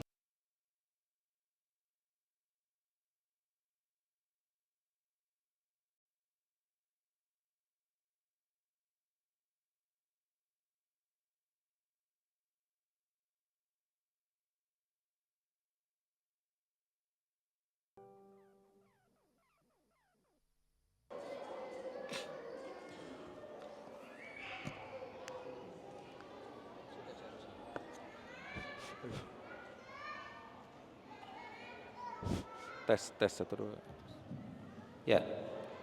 Kalau kita ada sekolah yang targetnya 3 juz, maka kalau ada anak yang lebih, maka dianggap sudah tercapai kok, sudah lebih kok, akhirnya nggak dipedulikan. Itu ada kenyataannya tuh. Bahkan ada guru, ada wali murid yang mengatakan, ini sekolah anak, kalau anak sudah hafal Al-Quran malah jadi nggak hafal lagi di sekolah ini. Kenapa? Begitu dia dites, kamu sudah lebih daripada 3 juz, sudah sana. Ada. Nah, tapi kalau di kita, kalau belum 30 juz kayaknya belum mencapai target. Berarti kita dorong terus untuk 30 juz. Walaupun ujung-ujungnya menurut kemampuan, kita tidak memaksa. Ternyata dia sanggupnya 15, sanggupnya 7, sanggupnya 5. Tidak kita tetap kita luluskan. Enggak ada, oh gara-gara kamu belum 30 juz belum mencapai target, enggak lulus. Enggak. Cuma ini hanya untuk motivasi saja. Mendengarnya kan enak. Nah, jadi tetap memilih tempat tahfidz itu penting. Lihat track recordnya, lihat anak-anak sebelumnya, lihat halakohnya, satu guru memegang berapa anak. Ini juga sangat penting karena bisa kita bandingkan. Tapi jangan antum harap, wah ini satu guru 5 anak biayanya 500.000 per bulan. Itu satu guru 20 anak biayanya 150.000 per bulan. Wah, kenapa enggak satu guru 5 anak 150 juga? Jangan gitulah. Ya. Nah, ada harga, ada rupa gitu, seperti itu ya. Baik. Baik, mungkin bergeser ke pertanyaan akhwat terlebih dahulu, Ustaz. Ini ada pertanyaan, bismillah. Seperti yang Ustadz sampaikan, anak tumbuh sesuai dengan bagaimana orang tua memberi pengajaran. Namun pada kenyataannya terdapat faktor-faktor eksternal yang dapat mempengaruhi anak tersebut, utamanya dari nenek atau saudara. Bagaimana kira-kira tips agar anak terhindar dari faktor eksternal tersebut? Sebenarnya Anda sudah memberikan jawaban ya. Seperti nenek dan apa tadi? Nenek atau saudara. Anek atau saudara. Berarti Anda sudah memberikan jawaban. Cara menghindarinya ya jangan tinggal sama nenek, jangan tinggal sama saudara. Baik. Ikhwati fiddin wa akhwati fillah. Terkadang kita ketika melihat sebuah faktor X ya. Ada faktor X yang pernah menggagalkan orang lain,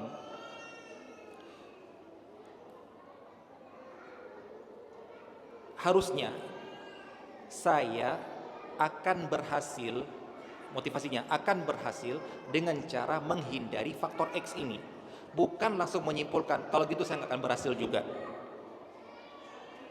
Ini di semua bidang, pertanian, peternakan.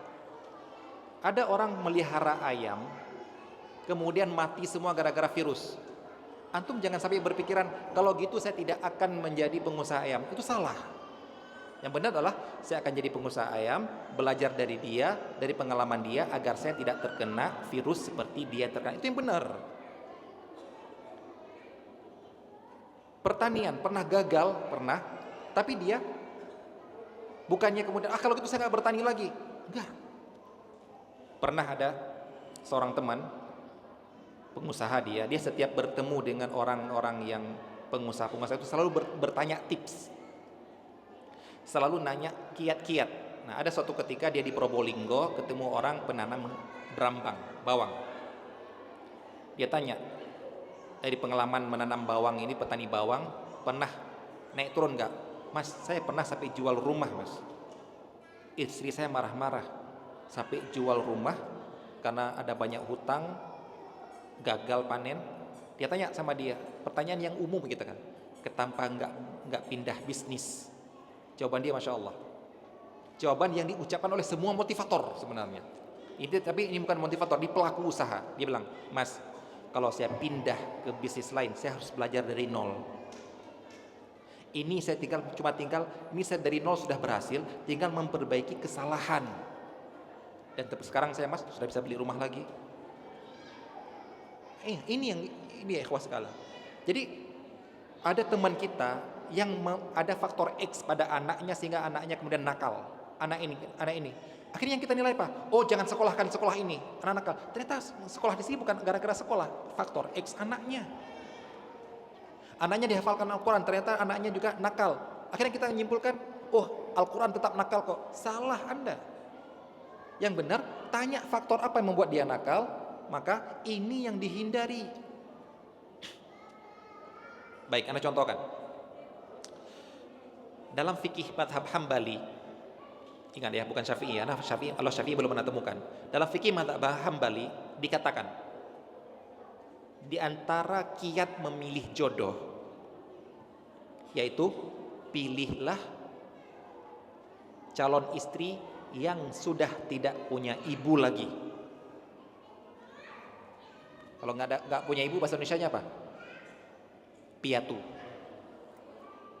Ayo, jadi memilih istri adalah agama, nasab, cantik, nggak punya ibu. Benar di kitab mereka, dan perkataan Imam Ahmad seperti itu. Kenapa kira-kira? Ini kiat. Ini saran, pilihlah yang gak punya ibu. Karena apa? Ternyata di masa itu, mungkin ya, di masa ulama itu, melihat ibu mertualah pembuat kerusakan rumah tangga. Memang seperti itu syarahnya. Karena ada rumah tangga yang hancur, rusak gara-gara omongan ibu mertua, ataupun omongan ibu kita sendiri. Jadi si istri milih yang suami yang gak punya ibu lagi, si suami milih istri yang gak punya ibu lagi, tentram insya Allah. Tapi apakah ini berarti kalau gitu saya akan cari anak-anak yang piatu? Bukan seperti itu maksudnya. Tapi carilah ibu mertua yang baik. Yang diistilahkan apa? Siapa yang pernah tahu istilah? Tidak apa-apa salah dapat istri, asal jangan salah dapat mertua. Pernah tahu istilah seperti itu? Ya kan, karena ada faktor, ya faktor itu tadi. Jadi kalau Anda mengatakan gara-gara neneknya, berarti mertua Anda ataupun Anda kan? Berarti hindari yang ini. Gara-gara saudara kan? Gara-gara teman kan? Gara-gara gadget kan? Gara-gara HP? Jangan salahkan hafal Al-Qur'annya, HP-nya salahkan. Jangan salahkan Al-Qur'annya, salahkan temanmu. Ada orang-orang yang murtad gara-gara istri. Apakah kita salahkan hafalan Al-Qur'annya, hafal Al-Qur'an kok murtad, hafal hadis kok murtad? Istrinya yang salah. Jadi kalau ditanya seperti itu gampang sebenarnya. Bagaimana caranya ya? Hindari. Ya pura-pura pindah rumah lah. Jauh lah, walaupun ketemu sebentar lah. Itu kan pernah dijadikan meme kan? Di media sosial. Tulisannya, anak sudah dibela-belain tidak makan micin, begitu mertua datang, snacknya itu kan ma'ruf kan. Nah terus Anda mau nyalahkan yang mana ini? Pola asuh sebenarnya kita salah. Ada pembiaran. Baik, fadal, yang laki-laki lagi. Iya, lanjut. Yang mau bertanya lagi ini mungkin Mas yang duduk di sini. Bismillah, assalamualaikum warahmatullahi wabarakatuh. Ustaz, izin bertanya Ustaz, sebagian pesantren atau juga pendidik khususnya penghafal Al-Quran yang saya tanyakan, apakah seorang pendidik itu dalam mendidik anak terkhususnya di usia dini, yang mana anak ini memiliki maksud saya perasaan dan juga yang lainnya, apakah harus seorang pendidik itu harus ada hukuman gitu kepada anak itu? Itu pertanyaannya Ustaz. Terima kasih Ustaz. Assalamualaikum warahmatullahi wabarakatuh. Waalaikumsalam warahmatullahi wabarakatuh.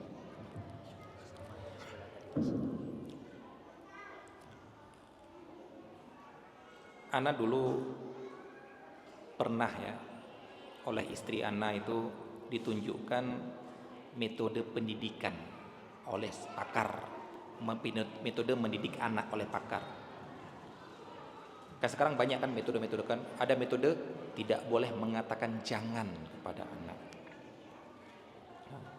nggak boleh mengatakan jangan, nggak boleh memukul, nggak boleh gini. Langsung anak patahkan istri dengan mengatakan, anak tidak butuh yang gitu-gituan. Cukup contoh bagi anak dalam pendidikan adalah orang tua anak.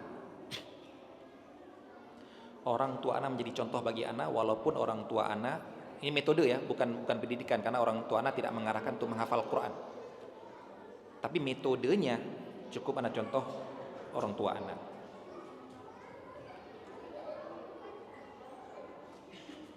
Yaitu yang Anda dapat simpulkan adalah untuk menjadi orang tua yang benar, yang bagus dalam mendidik. Kalau antum berhasil dapat ini, berhasil pendidikan. Kalau antum tidak bisa mendapatkan ini, pendidikan masa kecil nggak bisa. Walaupun dia nanti waktu besar sadar sendiri. Ini harus dibedakan ya, sekalian ya. Hasil didikan anak kita dengan hasil didikan dari luar. Kalau hasil didikan dari antum adalah antum lihat sebelum balik. Kalau hasil didikan dari luar, itu dia dapatkan sendiri. Kenapa? Banyak orang kafir jadi muslim gara-gara apa? Di luar. Banyak anak-anak perampok, anak-anak preman dapat hidayah setelah apa? Kuliah, ngaji, sadar. Didikan orang tua atau bukan? Bukan. Orang tuanya tidak pernah mengajarkan sholat, tapi dia bisa sendiri. Yang kita inginkan apa ini sekarang? Bagaimana kita mendidik anak kita? Baik. Kuncinya sangat sederhana, yaitu Anda bisa menerapkan 3 rukun ibadah pada diri anak Anda. Siapa yang tahu 3 rukun ibadah? Kalau 3 syarat ibadah, 2 syarat ibadah kan? Ikhlas dan mutabaah. Baik. 3 rukun ibadah.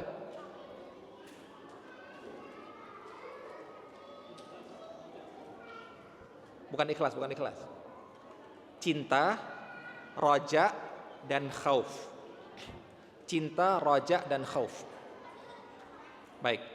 Itu kalau kita sekarang sudah balik, harus cinta, roja, dan khauf kepada Allah. Gak boleh antum takut beramal kepada manusia. Gak boleh antum mengharapkan beramal dari manusia. Tapi kalau anak kecil, Pak, nah ini dia inilah dorongan kenapa kita didikkan, kita hafalkan anak kita sejak kecil, karena kita bisa terapkan yang ini. Kalau Anda berhasil menerapkan, anak Anda takut kepada Anda, anak Anda mengharap kepada Anda, anak Anda cinta kepada Anda, berhasil sudah. Tapi kalau anak Anda nggak takut sama Anda, jangan harapkan sudah. Kalau ada sekolah, mending nolak anak seperti ini. Kenapa? Bapaknya aja nggak ditakutin, apalagi kita. Kami, bapaknya aja disuruh, bapaknya nyuruh, nggak ditolak, apalagi kami. Tapi kalau sama bapaknya takut berbuat kesalahan, sama bapaknya mengharap, kalau minta hadiah sama bapaknya, cinta sama bapaknya, kagum sama bapaknya, nggak benci, maka apapun yang diminta sama bapaknya akan diamalkan. Tapi kalau ada, anak pernah ya, anak termasuk orang yang nggak mau direndahkan oleh anak kecil. Kalau ada anak kecil, misalnya datang mukul anak, itu anak tendang itu. Kalau ada anak kecil misalnya dari belakang mukul pantat anak, yang bisa anak tendang itu, Pak. Tapi belum pernah praktekkan. Tapi perasaan mau anak tendang nah itu. Kenapa? Ini didikan anaknya adalah didikan bapaknya tidak hormat kepada orang tua. Pernah di rumah anak ada tamu, bawa anak kecil, anaknya itu lompat ke sofa, Pak, nenek ke atas, turun, bapaknya di samping, turun, duduk, tenang.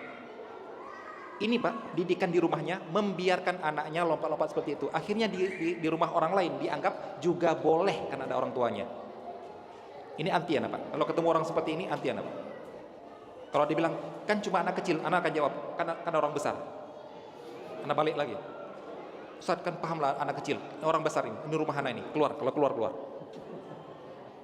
Ini nggak sopan ya, Pak. Baik. Kenapa? Pertanyaan, kenapa anak-anak seperti ini? Orang tuanya membiarkan, sehingga menganggap sama orang lain pun saya bisa melakukan seperti ini, karena sama orang tua saya dibiarkan. Ini anti anak, Pak. Karena kalau ketemu anak seperti ini, anak misalnya, tapi nggak pernah mukul dari lagi jalan, saya mukul di pantat, anak saya tendang nih, Pak. Dulu pernah kalau nggak salah pukul, bukan anak tendang pantat, anak putar kepalanya. Jangan main-main sama anak. Karena anak-anak tidak anak biarkan seperti itu, anak-anak tidak anak didik seperti itu, dan anak tidak membiarkan anak-anak memperlakukan anak seperti itu. Kok ada anak lain perlakukan seperti ini? Ayo berkelahi kita udah. Ini perisipannya, Pak. Keras. Kenapa? Orang tua anak. Nah, jadi kalau antum tanya, apakah metode hukuman itu ada dalam pendidikan? Ada. Ini semuanya tidak ada yang memungkiri, Pak. Tadi Ustaz Syafiq sudah mencontohkan memukul. Tidak ada yang memungkiri bahwasanya hukuman itu ada. Cuma kita tanya bentuknya apa? Apakah bentuknya dengan tugas untuk menulis, berdiri di depan kelas, kemudian menyetor setoran, membersihkan WC. Intinya apa? Menunjukkan dia sedang bersalah. Itu ada. Jadi kalau ada yang bilang nggak boleh menghukum anak tidak akan mendengar nasihat seperti itu, Pak. Kenapa? Karena dalam didikan kita ada, yaitu tidak sholat dipukul. Pertanyaan anak, siapa di antara antum yang pernah mukul anak gara-gara terlambat sholat di umur 10 tahun? Kalau di bawah anak, malah antum yang anak salahkan. Siapa yang pernah? Anak pernah? Benar-benar anak pukul. Walaupun menurut anak nggak perlu pukulan itu, karena dia sudah mau, karena kita anak suruh tapi sudah lewat waktunya. Anak pukul. Untuk apa? Untuk anak tunjukkan anak sedang mengamalkan hadis Nabi. Dan anak bilang, Rasulullah suruh mukul, anak pukul dia. Ayo, di antara itu saya pernah pukul. Insya Allah. Perlu kita tunjukkan itu, Pak. Ya, jadi bukan masalah hukumannya, tapi apa bentuk hukumannya.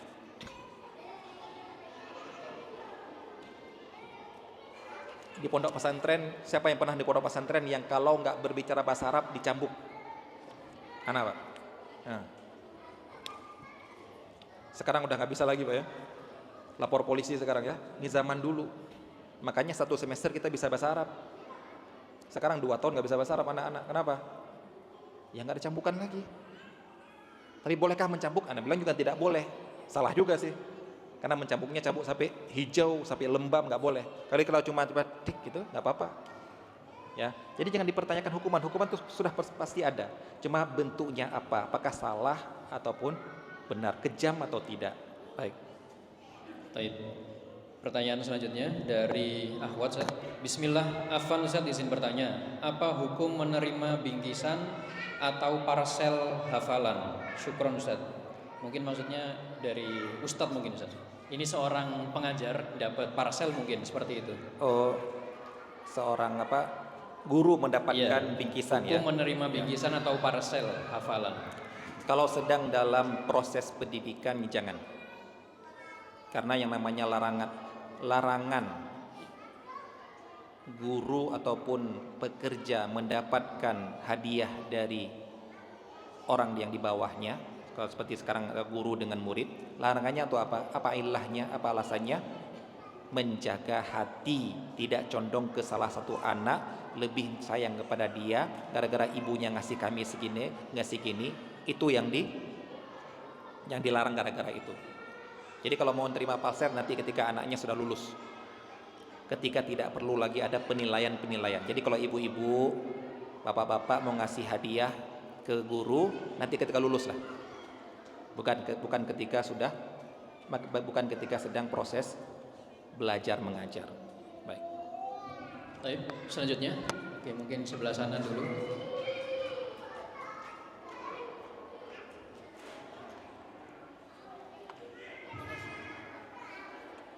Bismillah. Assalamualaikum Ustaz.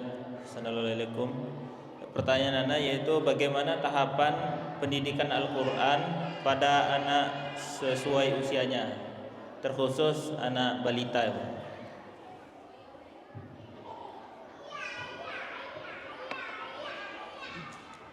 Masya Allah, bagus sekali pertanyaan ini.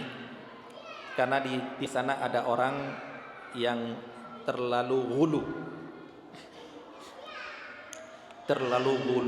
dengan mengatakan sedikit-sedikit metode Rasulullah. Contoh, pernah dengar kajian metode Rasulullah dalam berdagang? Nggak pernah ya? Anda pernah dapat judul itu? Bingungnya bukan main. Karena apa? Karena Rasulullah setelah jadi nabi tidak berdagang lagi. Rasulullah berdagang sebelum jadi nabi. Mau kita contoh apa Pak? Gak ada riwayatnya juga, gak ada hadisnya juga bagaimana Rasulullah berdagang ketika masih umur 25 tahun, gak ada. Tapi itulah namanya judul-judul ghulu Pak. Bombastis, hiperbola. Ingat ya, anak out of the box ya. Anak suka bongkar-bongkar model-model seperti ini. Gak ada. Rasulullah setelah diangkat menjadi nabi nggak lagi berdagang. Jadi metode berdagang ala Rasulullah itu nggak ada sebenarnya. Baik, yang ada adalah ya rukun jual beli, syarat-syarat jual beli, itu ada. Tapi metode Rasulullah, bagaimana Rasulullah berdagang itu nggak ada. Ternyata ada ustadz yang anak cari-cari di internet, ada ustadznya kajiannya. Ternyata apa? Rasulullah berdagang dulu ketika ke Syam. Itu bukan nabi. Baik. Yang kedua, pernah dengar? Bukan judul kajian lah. Metode Rasulullah mendidik anak nakal. Anda tantang, bawakan dalil. Rasulullah mendidik anak nakal bagaimana? Gak ada. Itu cuma bawa-bawaan aja, ngarah-ngarahkan untuk ini, gak ada. Jadi intinya apa? Ada hal-hal yang ijtihadi. Ada hal-hal yang silahkan Anda berimprovisasi. Ini, dan itu diizinkan oleh Rasulullah sallallahu alaihi wasallam. Baik, contohnya sekarang. Hadis yang mengatakan dalam pendidikan anak, muru auladakum bis salati wa hum abna'u sab'i sinin, ya. Merintahkan anak untuk salat umur 7 tahun. Dipukul umur 10 tahun. Umur 15 tahun kalau nggak mau salat diapain, Pak? Umur 15 tahun tapi belum mau salat juga, diapain? Penggal, eksekusi. Bukan oleh orang tuanya. Waliul amri. Karena sudah balik tapi tidak mau salat. Baik. Pertanyaan ana, dari 0 sampai 7 apa pendidikannya, Pak? Sebutkan hadis. Sebutkan hadis ke ana dari 0 sampai 7 apa pendidikan anak? Dari 7 sampai 10 apa yang kita didik? Dari 10 sampai 15 apa yang kita didik? Kalau yang ada dalil, bawakan dalil. Sami'na wa ta'na. Contoh, kapan anak kita hafalkan Al-Fatihah? Ada dalilnya enggak?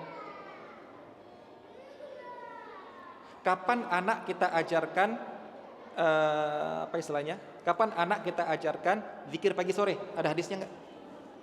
Kapan anak kita ajarkan fikih zakat? Kapan anak kita ajarkan fikih-fikih yang lain?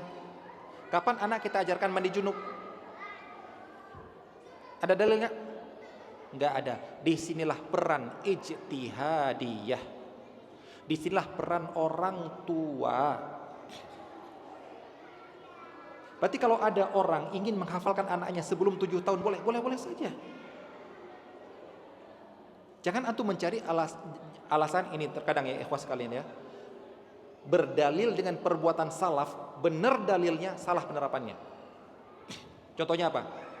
Pernah dengar? Anak belum paham Al-Quran, belum paham artinya, belum paham maknanya, sudah disuruh hafalkan Al-Quran. Jadi menurut dia apa? Mau hafal harus paham dulu. Kalau belum paham jangan hafal. Kemudian dia berdalil apa? Itu sahabat hafal 10 ayat dulu, paham arti, paham makna, kemudian beramal, baru mereka lanjut hafal 10 ayat berikutnya. Dalil benar, Pak. Perbuatan sahabat benar, tapi disimpulkan berarti tidak boleh menghafalkan anak yang belum paham sama sekali Al-Quran. Dan ini yang kita pertanyakan. Arah ke sini tidak boleh ini. Ada nggak ulama yang mengatakan seperti itu? Halaqah tahfidz Quran, Pak, dari zaman dulu sampai sama sekarang masih berjalan di Masjid Nabawi sama Masjid Haram. Siapa yang hadir itu, Pak? Anak-anak tingkat TK, anak-anak SD sampai dewasa. Ada nggak mereka? Oh, kamu masih kelas 1 SD, belum paham, jadi kita nggak hafalkan kamu Al-Quran. Ada nggak seperti itu, Pak? Nggak ada. Terus kita tanyakan, berarti harus hafal Quran kalau paham dulu ya? Oh iya, harus paham dulu. Bapak sudah umur berapa? Sudah 45 tahun. Udah hafal Quran belum? Ya belum, kan saya belum paham. Berarti Anda tidak pernah punya rencana untuk hafal Quran. Tapi yang kami yakini adalah anak itu punya tingkatan. Ketika tingkatan dia kuat hafalan, kasih dulu hafalan. Begitu dia tingkatannya sudah bisa memahami, tinggal memahami, hafalnya nggak usah lagi. Ini enggak. Oh, anak jangan dihafalkan dulu. Kapan hafal? Nanti kalau dia sudah paham. Kapan paham? 15 tahun. Begitu 15 tahun, oh masih ada pelajaran fisika, ada pelajaran kimia, ada pelajaran komputer. Enggak sampai seumur hidup enggak hafal, Pak. Gara-gara apa? Salah didikan. Kalau anak memandang, Pak, anak kecil gara-gara hafalannya kuat, enggak peduli apa yang mereka hafal, kasihkan. Biar nanti ketika dia sudah balik baru memahami Al-Quran, baru mengamalkannya. Jangan menuntut anak kecil untuk paham. Salah Anda. Anak kecil hafal Pancasila enggak? Paham. Paham? Apa? Anak kecil hafal Pancasila? Hafal. Paham enggak? Jangankan anak kecil, DPR juga banyak enggak paham Pancasila. Terus tapi bangga kita dihafal kan? Bisa hafal. Kenapa? Emang kerjaan anak kecil itu. Jadi kalau dia belum paham, jangan dipaksakan. Sekarang ada orang memaksakan. Anak kecil belum paham, sudah dihafalkan Al-Quran. Ini kan egois. Loh, Bu, malah Anda kalau memaksa anak kecil itu paham Al-Quran, paham makna, Anda egois. Karena anak kecil itu yang penting hafal. Paham itu kapan? Ketika dia butuh nanti balik. Makanya anak ketika mendirikan kutab ini, anak tunjukkan ke Ustaz Syafiq, Ustaz, ini grand planning anak, Ustaz. Apa itu? Untuk SD hafal saja, SMP baru terjemahan. SD hafal, SMP terjemahan, SMA tafsir. Tapi ya nggak bisa diterapkan gara-gara sampai SMP pun ada yang nggak selesai. Ini sebenarnya pingin seperti ini. Anak nggak SD harus bisa hafal sama terjemahan. Anak nggak? Kalau anak pribadi nggak. Belum waktunya menurut anak. Biarlah dihafal dulu. Hafal tanpa tahu arti nggak apa-apa. Banyak anak sekarang hafal hadis tanpa nggak tahu arti. Banyak anak hafal zikir pagi sore nggak tahu arti. Banyak anak hafal zikir masuk WC, zikir keluar rumah, nggak tahu maknanya apa. Tapi yang penting baca. Jangankan itu, kita aja hafal nggak tahu arti kan? Kenapa? Karena kita sedang mencari pahala dari zikirnya. Jadi kalau antum tanya, apa yang kita ajarkan itu istihadiyah. Berarti penting perlunya antum tanya yaitu ke orang yang mempraktekkannya, ke sekolah prakteknya. Pak, kelas 1 diajarin apa Pak? Ada kurikulum nggak? Oh berarti antum bisa menanyakan, oh kelas 1 ajarin ini. Ataupun anak antum jangan-jangan kelas 1 antum sudah bisa ngajarkan, 7 tahun, umur 3 tahun sudah bisa Al-Fatihah, nggak apa-apa. Itu bukan suatu yang dosa. Ya, itulah istihadiyahnya orang tua. Baik.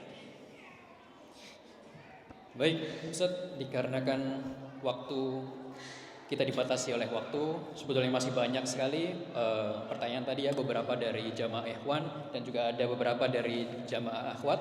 Namun dikarenakan waktu kita terbatas, semoga pertanyaan-pertanyaan itu nanti bisa ditanyakan di kesempatan yang lain. Sekali lagi kami ucapkan terima kasih kepada Al-Ustadz Muhammad Yasir, jazakumullah khairan atas pemaparan materinya, dan juga kepada para jamaah yang sudah hadir hari ini dan tetap fokus mendengarkan sampai akhir, menyimak sampai akhir. Terima kasih semuanya. Semoga Allah memberkahi acara kita hari ini. Closing statement. Closing statement boleh, Ustaz, dipersilahkan. Atau mungkin kalau berkenan bisa dikasih nanti beberapa pertanyaan. Kuis, Ustaz. Anak closing statement aja. Ada sebuah ungkapan yang sangat bagus dari seorang dosen tamu di STDI yang Anda dapatkan dari mahasiswa ngomong ke Anda. Beliau mengatakan, jadilah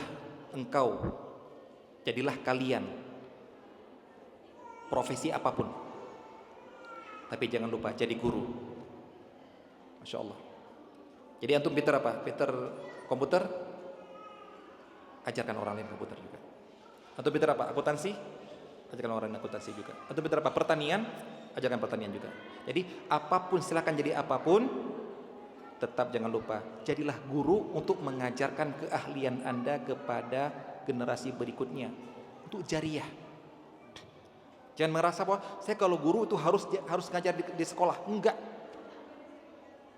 Apapun Anda, luangkan waktu, mau punya murid offline ataupun online, luangkan waktu. Baik, maka Anda di sini pun akan mengatakan, cetaklah anak Anda untuk menjadi profesi apapun, tapi dengan mereka membawa Al-Quran di dalam hati mereka.